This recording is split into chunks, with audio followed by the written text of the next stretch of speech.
Hello guys! Long time no see! Daming ganap sa Pasko! Charot! Ito naman, late upload na to. Naku naman, daming dumps.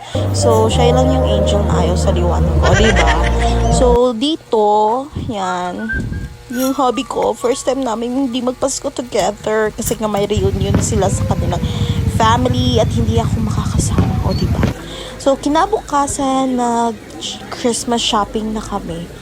So, yan, pili-pili ng mga shoes. Ito yung gusto niya yung may mga skate-skate. Kala mo naman marunong, o diba? On Christmas Eve, so, bumisita sa amin yung mga tita niya. Diyos ko naman talaga, kala mo naman ang layo-layo ng bahay, nasa likod lang. So, opening of gifts, syempre mauuna ang mga bata.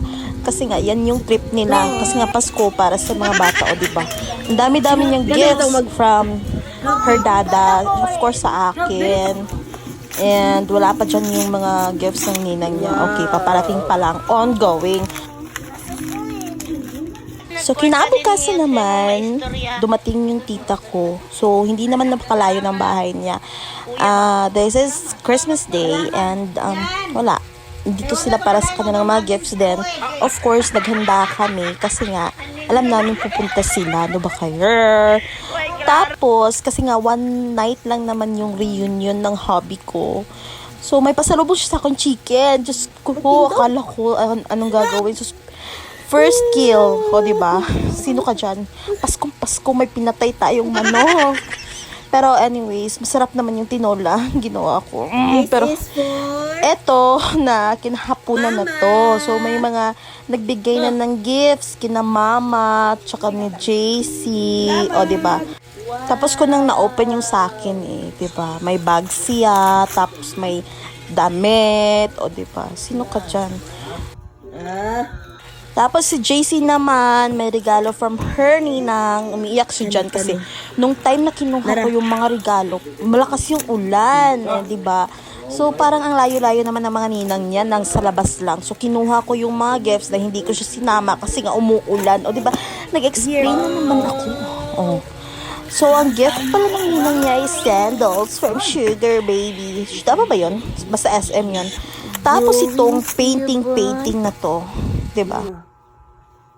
It's, diba, lumabas yung artistic side niya. Mga 11 na kami nakatulong yan sa gabi.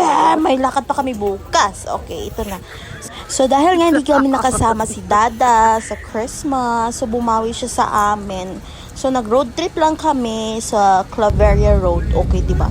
So, lahat ng mga nadaanan namin, dinaanan talaga namin. Sinulit namin yung opportunity. Kasi nga, wala lang, sinulit namin. Nag-holiday kasi December 26, kaya nag-Claveria na lang kami, diba? Pag ginaw-ginaw. Tapos, ang ginaw-ginaw kasi nga, parang may low pressure yata sa Cagayan. Kaya, sa Region 10 para. So, yan, masyadong maginaw. Tapos, diba, ang sexy-sexy ko pa naman dyan.